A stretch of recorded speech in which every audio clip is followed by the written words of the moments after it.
bike खालामबाय जोंखौ ओरैबायदि जाबाय दा सार्टिफिकेट मोननो थाखाय 15-20 दिनबाबो मोना प्रसेसआव 1 मास जाबाय सोरबाफोर दुखु गोनां माजे माजे रायलायहैदोंमोन आङो रायलायहैनायाव गावसोर मोनसे माबा होदोंमोनलाय खामानिखौ मावनायनि खाबु होदोंमोनलाय दाना बेखौ मा सानसे लायखो ओरैनो बुरेनासनि थाथाय नाथिखौ गैया ओरैनो ट्राइबेलखौ सैखाथारा बे बुस्थुफ्रा गासिबो बहाय बे सान्सआवनो माबा खालामलै होननानै नानानथा माबा बिलाइबाय माबा भटार आइडि नांगौ NSC बे लेंक नांगौ माबा नांगौ होमबासो सार्टिफिकेटखौ हरगोन होमबालाय रेकमेन्ड ट्राइबेल संघआ जे रेकमेन्ड खालामना हरनांगौ बे माथो मिनिं थाखो ट्राइबेल संघआबो रेकमेन्ड खालामना हरनांगौ आरो माबा डकुमेन्टसफोरखौबो होनांगौ बेलाय मिनिंलेस नङा होमबा दा जोंना केस होनाया जाहैबाय बे सर'नियाखौ मानो सार्टिफिकेट होआ मानो सार्टिफिकेट होआ ट्राइबेल संघआ होदों मानो होआ आरो सर'नियाखौ सोर होदों सर'नियाखौ सोर होदों जों दा नोंथांमोनसे खिन्था लासिगोन ट्राइबेल संघखौल' बरनाम होयो ट्राइबेल संघआ होआखै एकमात्र मोनसे डिस्ट्रिक्टआव होदों डिस्ट्रिक्ट तामुलपुर डिस्ट्रिक्ट 52टा डिस्ट्रिक्टआव दं अल आसाम बिनि बिथोराव मोनसे डिस्ट्रिक्ट होनायल' होदों तामुलपुराल' बेहाय जों होआखै बेखौ बेबो मानो होनांगोन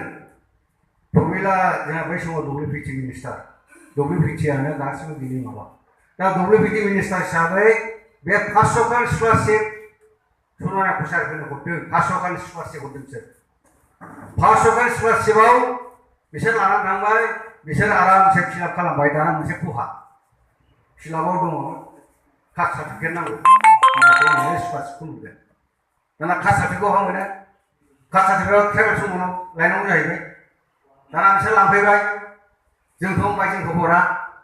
जोंथ' नोंसोर ट्राइबेल नङा जों नोंसोर हरनो हाया हराखिसै रावबो होमबा 500खान स्कलारशिपआ ओरैनो जालाव थांबाय प्रमिलानाव फैफिनबाय बिसोर प्रमिला बुंबाय बायदेव दा मा हरखो ट्राइबेल संघआ माथो कास्ट सार्टिफिकेट होआ कास्ट सार्टिफिकेट होआबा जों बोरै स्कलारशिप मोननांगौ जागोन हाब मानो बिदि जाखो बिसोरलाय र' बिसोर थांदो दाना सिफनाव थिनहरबाय प्रमिलानो सिफनाव थिनहरदों सिफनाव थिनहरनानै बे सर'निया स्टुडेन्ट इउनियनफ्रा फैनानै बुंबाय जोंनो कास्ट सार्टिफिकेटखौ नांगौ ट्राइबेल संघफ्रा जोंनो कास्ट सार्टिफिकेट होआखै हाब बिदिथ' जानो नाङा ट्राइबेल जानो फैनायखौ मानो बिदि खालामखो बिसोरलाय मानो बिदि खालामनांगौ प्रमिलाखौ बुंबाय मिटिं होनांगौ मिटिंखौबो लिंबाय बड'लेण्ड गेस्ट हाउसआव लिंदों बहाय ट्राइबेल संघनि प्रेसिडेन्ट सेक्रेटारिखौ लिंहरबाय बहाय आंखौबो लांफाबाय जोंना आदारफोरा नोंबो थौ होननानै ओमफ्राय बे प्रमिलानि बियायं दं प्रमिलानि बियायं बे अमिलानि फिसाला भास्कर बेबो थांबाय जोंनिया भास्कर ओमफ्राय प्रितम होननाय दं प्रितम बे प्रेस रिपर्टार बेबो थांबाय बिस्रा गाव थाबाय हाग्रामा थाबाय प्रमिला थाबाय बिश्वजित दैमारि थाबाय आरो ओमफ्राय माबा दैमारि मोनो माबा जायखिया बै दानि माबाया पाब्लिक माबाफोरनि माबाया रिहन दैमारि थाबाय बेनिफ्राय चन्दन गैयामोन चन्दन थाबाय बिसोर थाबाय ओमफ्राय जोंना आं थाबाय आदा रन्जित थाबाय आदित्य खाख्लारि थाबाय ओमफ्राय प्रितम थाबाय भास्कर थाबाय जों ज' रायलायनायाव प्रथमावनो होनबाय प्रमिलानो होनबाय दे रायलायदिनि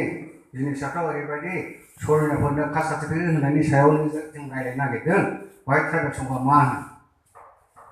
जोंना आदा रन्जितआ जोंना प्रेसिडेन्ट बे समाव बिसोर बुंहरनांगौना हाब जोंथ' दाउखाखौ दावराय खालामनो हाया बे मोनसे खोथा बुंदों दाना हाग्रामा मा सेन्टिमेन्ट नांगौ प्रेसिडेन्ट मानो बिदि बुंनांगौ क'क्राझाराव थांदोंमोन आदाया मोखां सोम जेबो बुंनो हायाखिसै बे आंनि मेगनजों नुनाय गावहा खोनायाखैनो खोनादों गावहा खोनायाखैलायनो आंसो खोनायाखै खोनानानै गिदों मानसिया दा क'क्राझाराव मा खालामफैयो मोनसे गिनाय फैदों बेनिफ्राय दानिया बिश्वजित दैमारि बै माबा प्रितम होनना बुंबाय बहाय खुनुदिन सर'नियाफोरखौ जों एसटि खालामनायाव माबा गैया बहाय माबा जा आइन मथे माबा गैया बिदि होनबाय आरो प्रितममोनना मामोन दाना बिश्वजित दैमारिया सियाराव नोंसोर माब्लानिफ्राय ट्राइबेलखौ मा मिथिखो बबे मैया दाख्लै मानसिया ट्राइबेलनि सोमोन्दै मा मिथिगौ नै बुलायलायनोसै हाग्रामाया धमखि हरबाय बिश्वजित दैमारिखौ होमबासो दलद थाबाय बेबायदि माबानानै दाना हाग्रामा बुंबाय डब्लिउबिटिनि मिनिस्टारखौ जोंहाथ' गोला जाहैबाय नालाय अर्डार हरदो गभर्नमेन्टनिफ्राय अर्डार हर ट्राइबेल संहोनो अर्डार हरबाय ट्राइबेल सर'नि आफादनो माबा होनांगौ होननानै दा बेबायदि हिसाबै तामुलपुरा होबाय ओमफ्राय जोंखौ बिभिन्न डिस्ट्रिक्ट इउनिटफ्राथ' होगाराखिसै दा बे गासिबो तामुलपुरनि घटना आरो बे दासिम नगर सर'निया मोननायाबो बे तामुलपुर दा बिदि घटना दा बेखौ लानानै जदमोना केस होलायबाय केसआबो दे होदों जोंथ' मोजां मोनदोंमोन केस होदों खिन्थु बे हुकेना बाराद्राय दाब्रायलायबायना माइखौ खायो दाना हाखौ खायख्लाबलाबाय दा ट्राइबेल समखौ खायख्लाबनानै जायाखै दा हनै बर'फ्रासो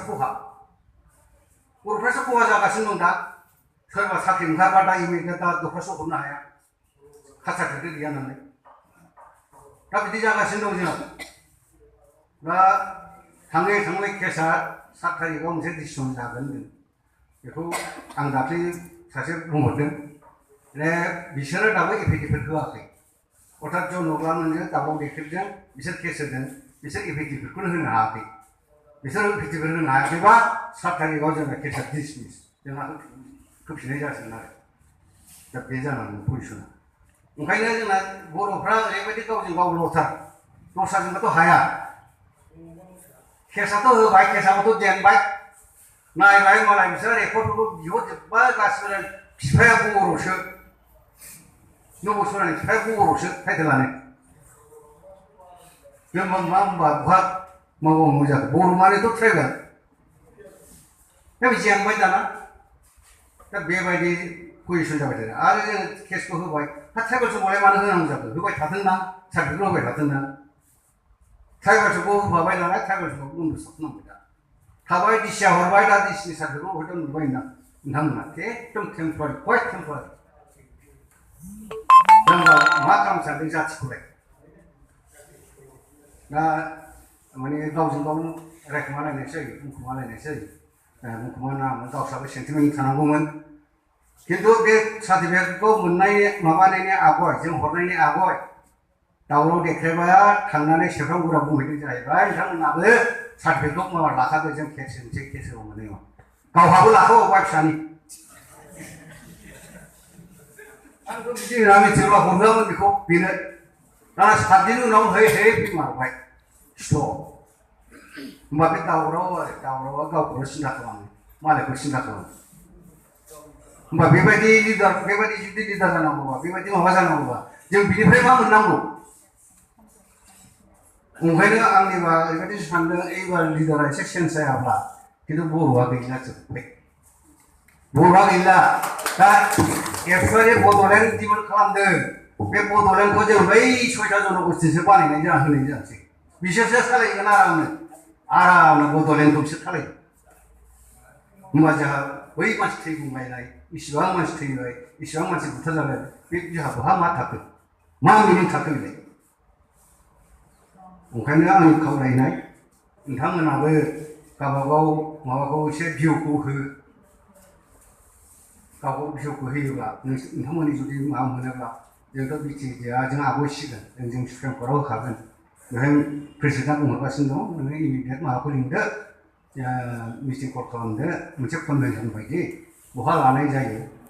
मोनब्रै डिस्ट्रिक्ट 10टा डिस्ट्रिक्ट इउनिट दं जोंहा 10टा डिस्ट्रिक्ट इउनिट ट्राइबेल संघ दं जों बेखौ लानानै हयथ' बेखौ जोङो सुप्रिम कर्टआव केस होनायनि बेबस्थाखौनो जों खालामनांसिगोन नङाबा जोंनि हाफोरा रखा जाखाला सेसखासै फरेस्ट एरियाबो रखा जाया बबेबा बेलेन रगाबो रखा जाया गासिबो रखा जाया ओंखायनो आंनि खावलायनाया बेनो नोंथांमोनहा मोनसे